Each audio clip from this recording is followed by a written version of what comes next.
Democratic Visions is handmade in Eden Prairie and Minnetonka by DFL Senate District 42.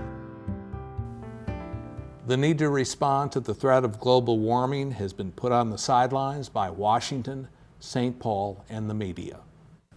It seems like we're more concerned with healthcare reform, the Cash for Clunkers program, and Brett Favre. That's why Tom Casey is here.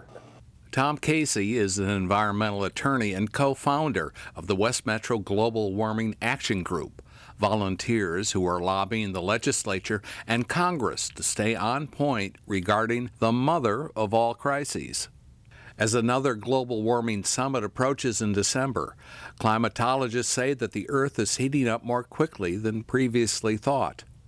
With health care still on the 50-yard line in Congress, climate change bills like the Kerry Boxer Clean Energy and Jobs Act have been sitting on the bench. Your issue is on the sidelines. What are you doing about it? We're trying to bring attention to the U.S. Senate that the bill that's has just been recently introduced, in my opinion, far too late.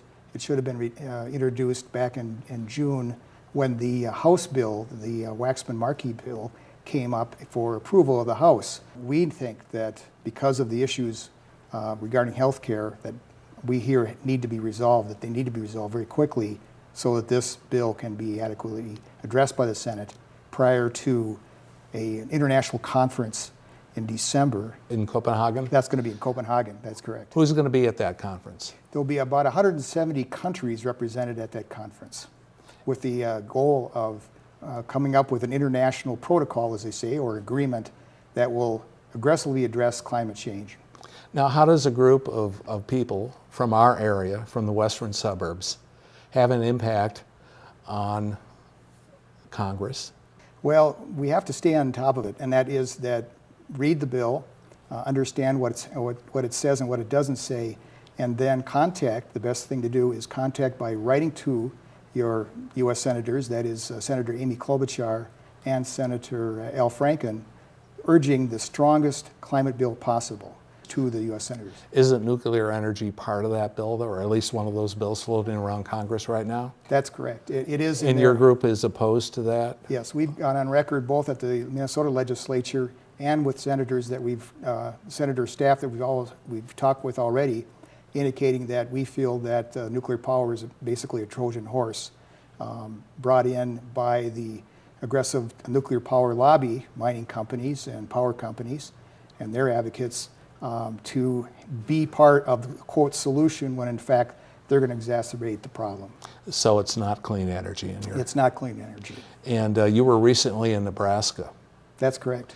And you saw an uranium mining site? Yeah, that's correct. It's called the Crow Butte site. It's just south of the Black Hills. It's owned by Cameco Mining. It's a huge Canadian-owned mining company that has mines, uranium mines all over the world. And in this case, they're undertaking what's called in situ leaching, which is essentially where they pump water into the ground, dissolve the uranium, and bring it to the surface, and mill it on site into Yellowcake, and then ship it off for What's enrichment. What's Yellowcake? Yellowcake is a concentrated form of uranium that's available in 55-gallon drums. That's the way they process it, and brought over to enrichment plants for further processing to eventually go into a nuclear power plant. What did you see over there?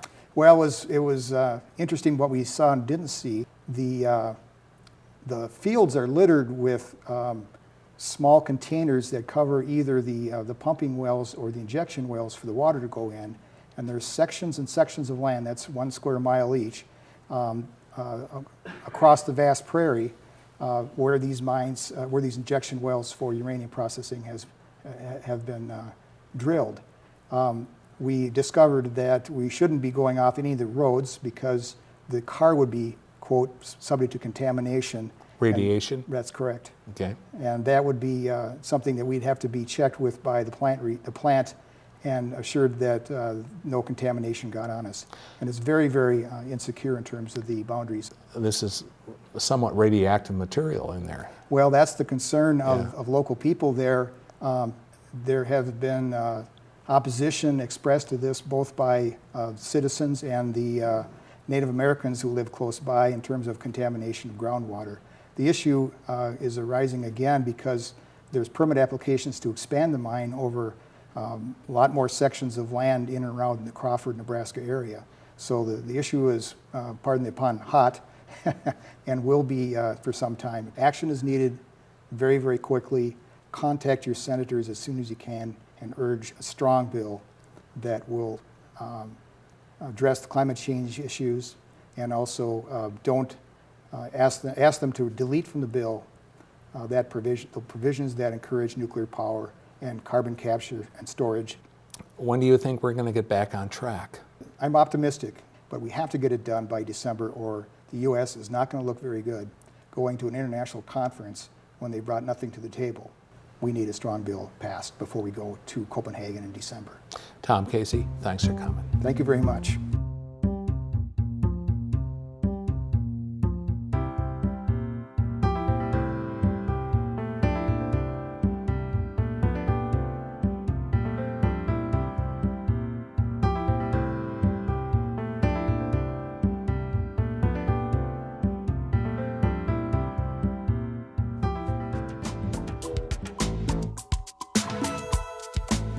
Do you want to meet the kind of progressive leaders and thinkers you see on Democratic Visions? Well, you know you can at a DFL community forum. Community forums meet monthly in Minnetonka, Edina, Bloomington, Plymouth, and other towns. The discussions are about the hottest issues in settings that are as friendly as a Minnesota kitchen. You betcha. Go to this website for topics, speakers, times, and places. Everyone's welcome to join the conversations.